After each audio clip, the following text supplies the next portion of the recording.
말씀하실 때에 12 중에 하나인 유다가 왔는데 대제사장들과 백성의 장로들에게서 파송된 큰 무리가 칼과 뭉치를 가지고 그와 함께 하였더라.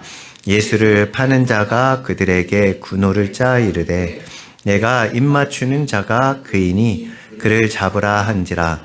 곧 예수께 나와 랍비여 안녕하시옵니까 하고 입을 맞추니 예수께서 이르시되 친구여 내가 무엇을 하려고 왔는지 행하라 하신대. 이에 그들이 나와 예수께 손을 대어 잡는지라. 예수와 함께 있던 자 중에 하나가 손을 펴 칼을 빼어 대제사장의 종을 쳐 그 귀를 떨어뜨리니 이에 예수께서 이르시되 내 칼을 도로 칼집에 꽂으라. 칼을 가지는 자는 다 칼로 망하느니라. 너는 내가 내 아버지께 구하여 지금 12군단 더 되는 천사를 보내시게 할 수 없는 줄로 아느냐. 내가 만일 그렇게 하면 이런 일이 있으리라 한 성경이 어떻게 이루어지겠느냐 하시더라. 그때에 예수께서 무리에게 말씀하시되 너희가 강도를 잡는 것 같이 칼과 뭉치를 가지고 나를 잡으러 나왔느냐. 내가 날마다 성전에 앉아 가르쳤으되 너희가 나를 잡지 아니하였도다. 그러나 이렇게 된 것은 다 선지자들의 글을 이루려 함이니라 하시더라. 이에 제자들이 다 예수를 버리고 도망하니라. 아멘. 네, 할렐루야.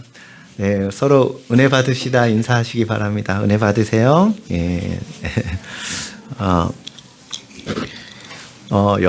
영화 좋아하시나요? 우리 히어로 영화가 재밌잖아요.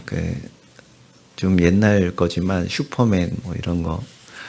히어로 영화들. 요새 히어로는 조금 뭔가 느낌이 바뀌는 것 같긴 한데 조금 옛날 영웅들 있잖아요. 그런 슈퍼 영웅들. 그런 영웅들을 보면 다 능력이 대단하잖아요. 능력이 그 힘이 막강하잖아요.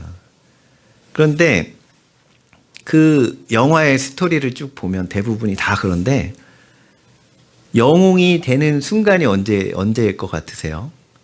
적을 다 무찌르는 순간이겠지만 물론 진짜 영웅이 되는 능력이 많아가지고 초능력이 있잖아요. 그런데 그 초능력이 있는 영웅도 위기가 찾아와요. 꼭 영화에 보면 어떤 위기죠?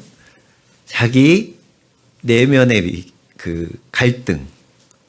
그래서 악당도 사실은 요즘 빌런이라고 그러잖아요. 빌런이 세면 셀수록 영화가 잘 되잖아요. 그래서 빌런도 엄청난 능력이 있어요. 영웅 못지않은 능력이 있는데 이 영웅하고 악당을 구분하고 가르는 기준이 뭐죠?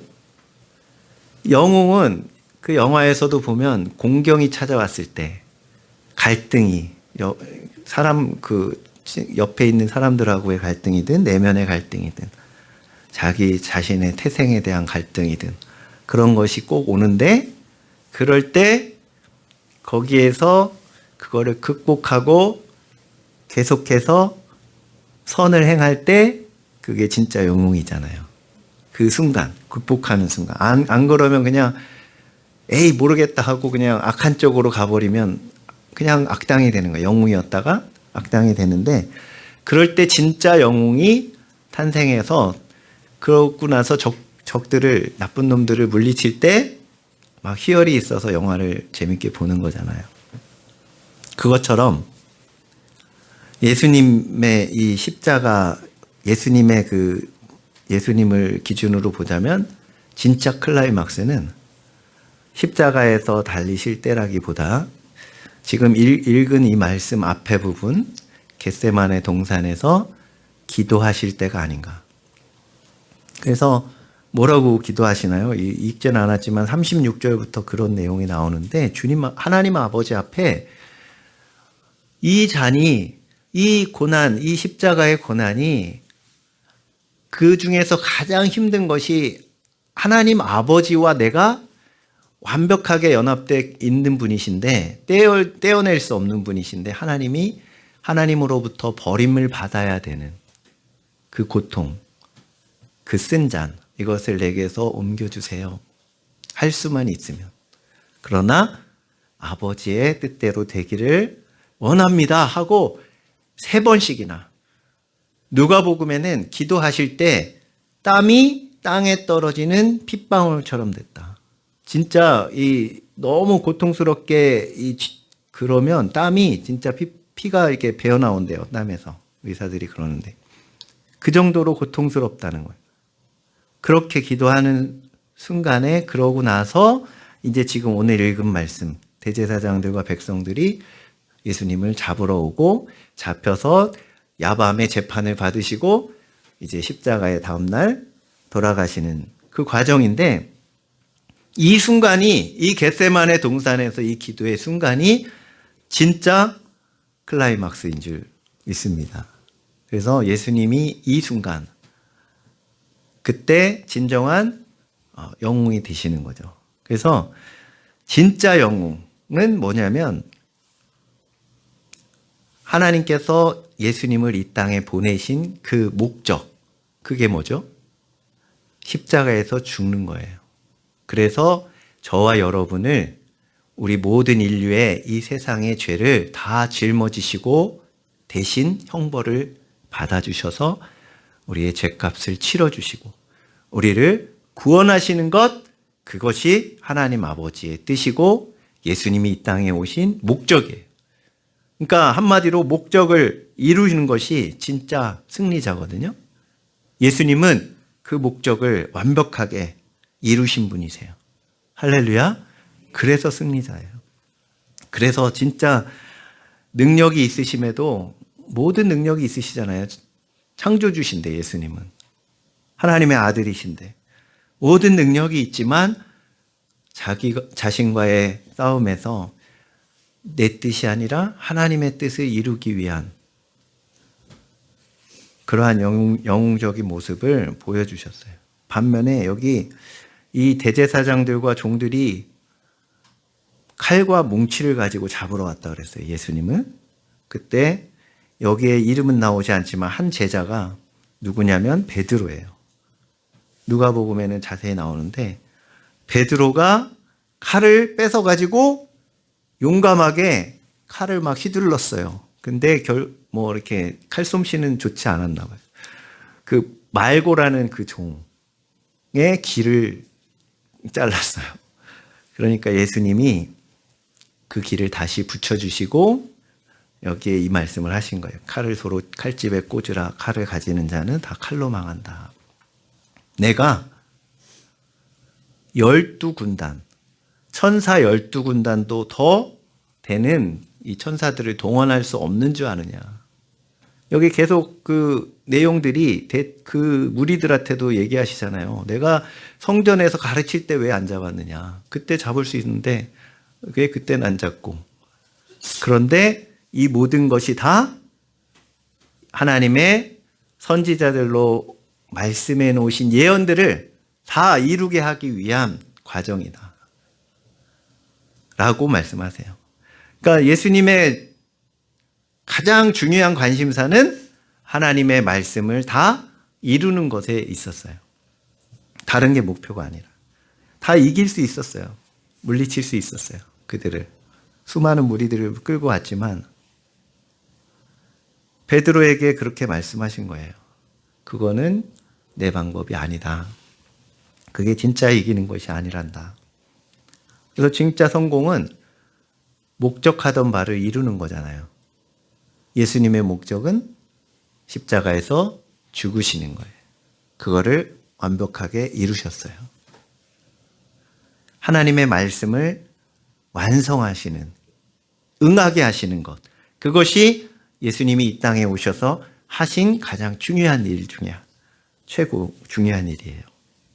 그래서 이 땅에 오셔서 사역하시는 모든 순간, 태어나실 때부터 54절에도 성경이 어떻게 이루어지겠느냐, 56절에도 다 선지자의 글을 이루려 합니다 라고 하시면서 이 일생 자체가 다 베들레헴에서 태어나신 것도 거기에서 태어나실 것을 예언해 놨고, 그래서 베들레헴에서 태어나신 거고,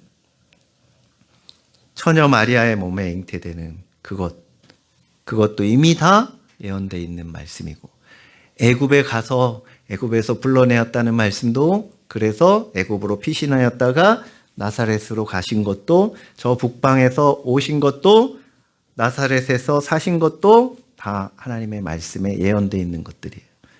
나귀를 타고 예루살렘 성에 입성하시는 것, 병자들을 고치시고 귀신을 쫓아내시고 죽은 자를 살리시는 것, 또 관원 빌라도에게 내어줌을 당해가지고 십자가에서 죽으시는 것, 속옷을 제비 뽑히시는 것, 조롱을 당하시는 것, 창에 찔리시는 것, 모든 것 하나하나가 이미 다 예언되어 있는 말씀들이에요. 하나도 다 이루지 못하신 것이 없이 다 이루신 거예요. 그래서 예수님이 십자가에서 운명하시기 전에 다 이루었다라고 말씀을 하신 거예요. 예수님은 완벽하게 이 복음에 이 하나님의 하신 말씀들을 다 성취하신 분. 그래서 가장 위대한 성공자시고 가장 큰 영웅이십니다. 할렐루야. 그래서 사람들은 십자가에 예수님이 죽으실 때 실패자로 봤어요. 마귀도 내가 이겼다 이제. 저 예수를 하나님의 아들을 내가 죽였으니까 내가 이긴 거다 하고 착각을 하고 속았어요.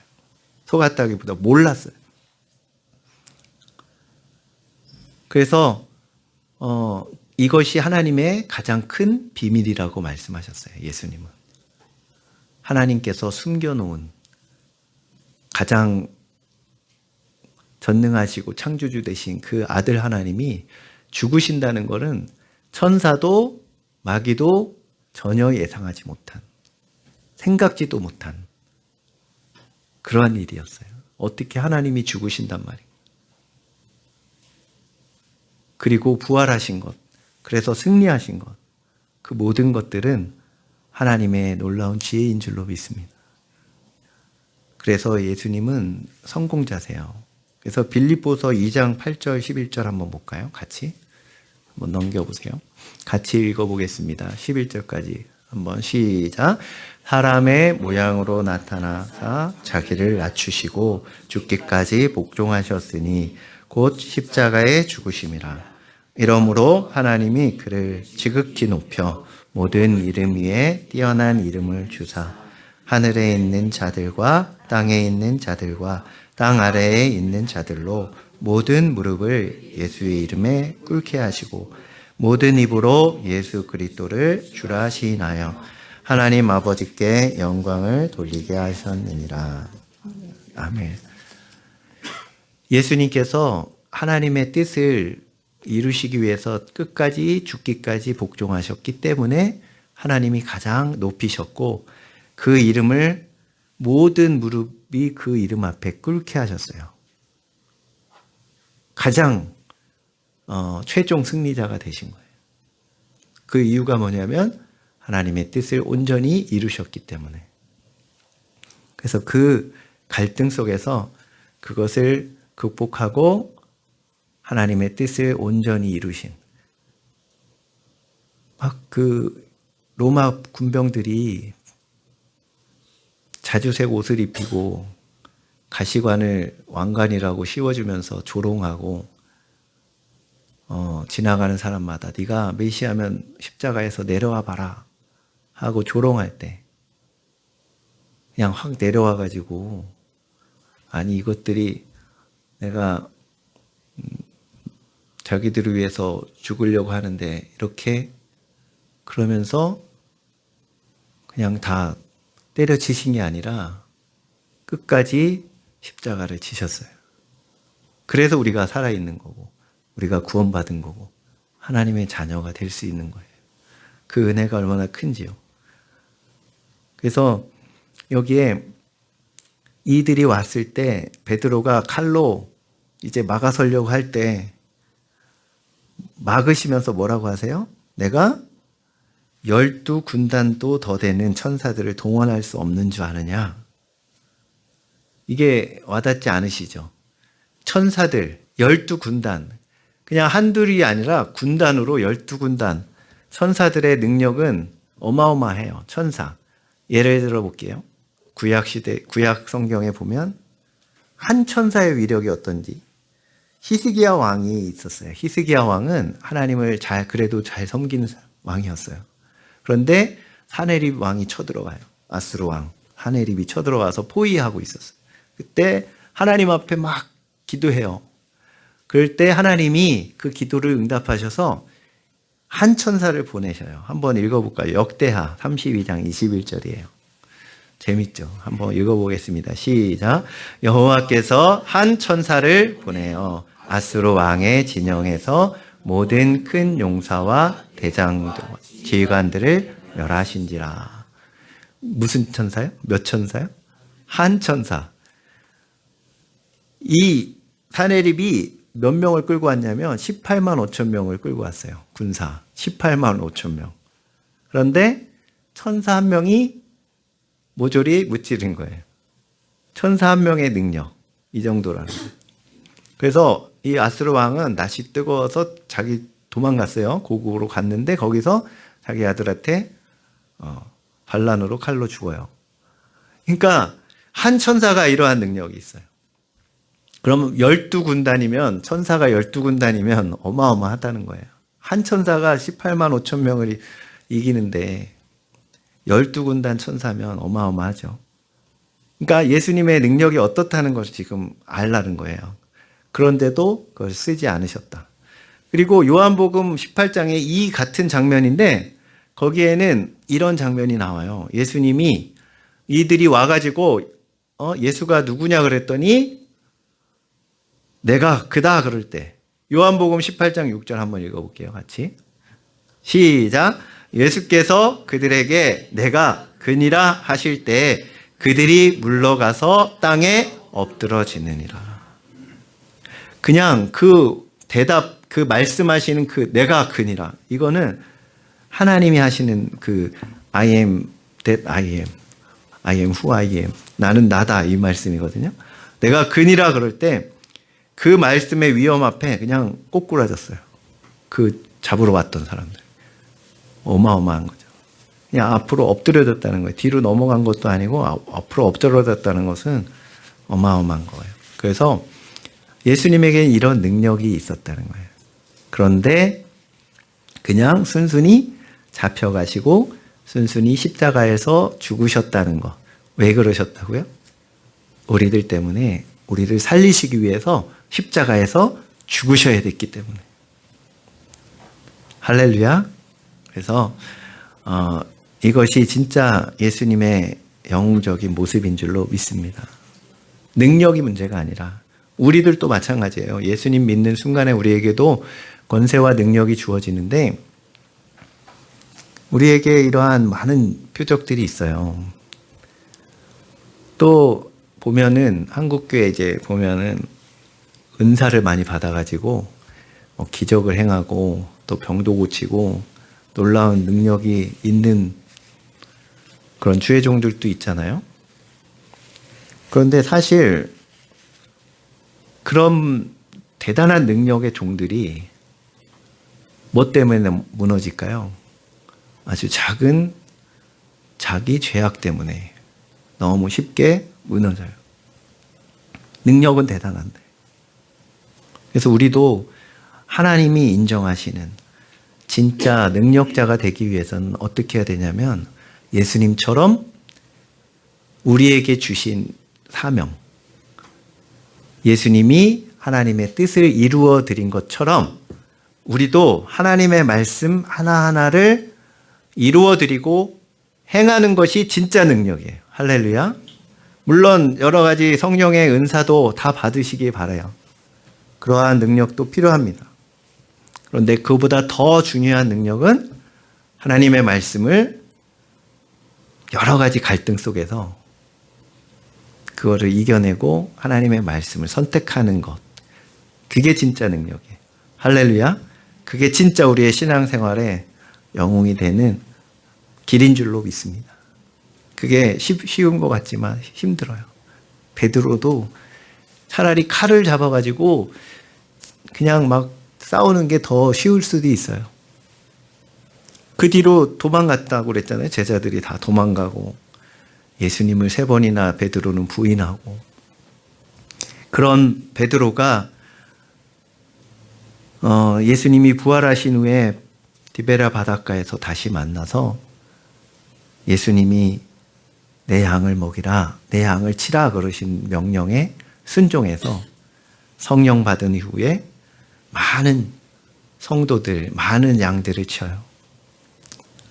그래서 초대교회의 가장 위대한 지도자가 됩니다. 예수님이 부탁하신 일을, 사명을 잘 감당하다가 베드로는 결국은 거꾸로 십자가에 매달려서 순교를 당하죠.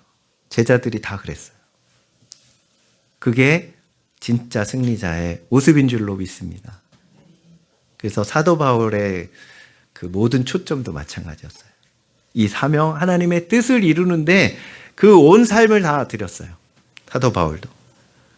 그래서 우리 가장 그 흔하게 성구 그 액자를 만들거나 이런 뭐 이렇게 기독교 백화점에 가면 제일 많이 쓰는 성구가 있죠. 그게 뭐냐면 빌립보서 4장 13절이거든요. 한번 볼까요? 같이.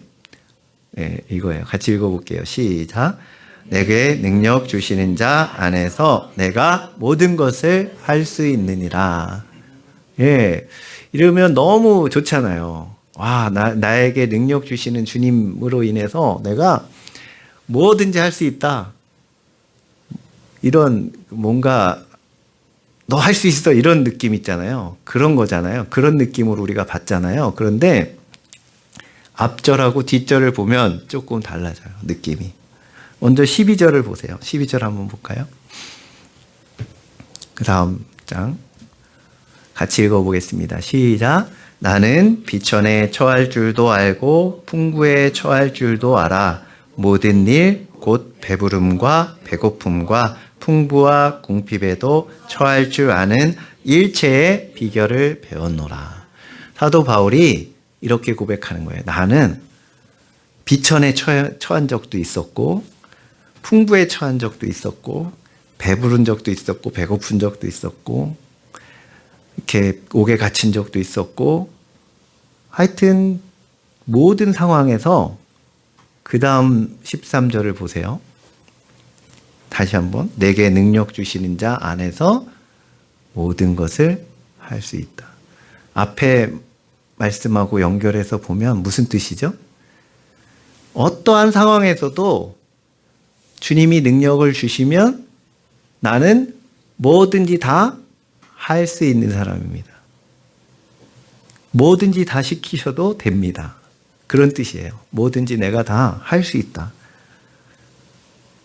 그냥 이 말씀만 보면 내게 능력 주시는 자 안에서 내가 모든 것을 할 수 있다. 아싸, 좋다. 다 이기고 승리하고 이렇게 생각하지만 앞에 말씀과 하면 내가 아무리 힘든 상황일지라도 어떤 것을 맡겨주셔도 다 하겠습니다. 할 수 있습니다. 주님이 능력 주시니까 감당할 수 있습니다. 이런 뜻이에요. 그렇죠? 그 다음에 14절 한번 볼까요? 14절 같이 시작. 그러나 너희가 내 괴로움에 함께 참여했으니 잘하였도다. 이 분위기가 뭐예요? 지금 힘들고 어려운 상황에 사도 바울이 나는 그런 상황에서도 주님이 능력 주시니까 뭐든지 하겠습니다. 이런 뜻이거든요. 그러니까 조금 우리 더 넓혀서 해석을 하셔야 돼요. 그 말씀을 볼 때. 그래서 우리도 기도할 때 하나님이 주시는 능력으로 내가 어려운 상황에서 또는 갈등의 상황에서 그것을 이겨낼 수 있습니다 하는 고백이 되시기를 바랍니다. 우리가 기도할 때 어떤 큰 일을 이루기 위해서 그렇게 기도할 수 있는데 그것보다 더 힘들고 어려운 일은 뭐냐면 내 속에서 일어나고 있는 갈등, 내 속에서 작은 것부터 이겨내지 못하고 있는 죄성들, 그것을 이겨내는 것, 그게 더 어려워요. 그게 더 중요하고요. 미운 마음이 가득한데 하나님의 말씀에 네 원수를 사랑하라 하셨어요. 너무 미워 죽겠어요. 그러면은 그걸 이겨내고 성령의 능력을 받아서 내 마음에 사랑이 가득해져서 원수도 사랑할 수 있는 상태가 되면 그게 뭐예요? 그게 이긴 거고 승리자고 그게 진짜 영웅인 줄 믿습니다. 그게 더 어렵다는 거예요. 막 비판하고 싶은 말이 막 여기까지 목구멍까지 올라왔어요. 막 누구 욕하고 싶고 뒷담화를 하고 싶은데 비판하지 말라는 주님의 말씀에 순종하기 위해서 참고 칭찬하고 긍정적인 말을 해주고 이러기가 쉽지 않아요. 그것을 해내는 사람은 능력자예요. 할렐루야. 진짜 능력이에요. 그것이 쉽게 오지 않지만 성령을 받아야 되지만 기도가 힘겨울 때도 있죠. 기도가 힘겨울 때도 있을 거예요. 그런데 쉬지 말고 기도하라는 말씀이 있으면 기도해야겠다 하는 마음을 품고 다시 기도하는데 무릎을 꿇는 사람이 진짜 승리자인 줄 믿습니다.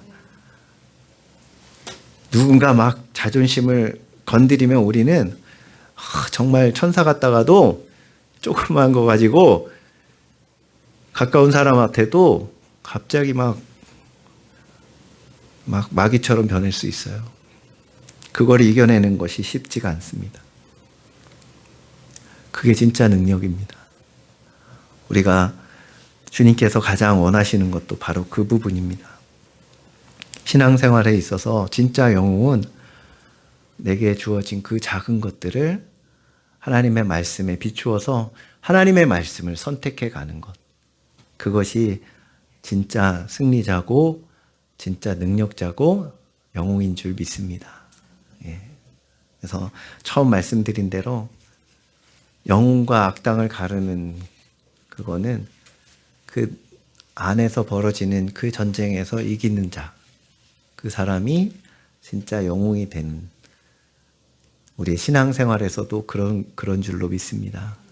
그래서 내 능력으로 사실 불가능해요. 성령이 오셔야 돼요. 성령 부어달라고 늘 기도하시고 말씀을 행할 수 있는 능력 달라고 기도하세요. 그러면 주님이 힘주시고 순간순간 이겨낼 수 있는 마음을 주실 줄로 믿습니다.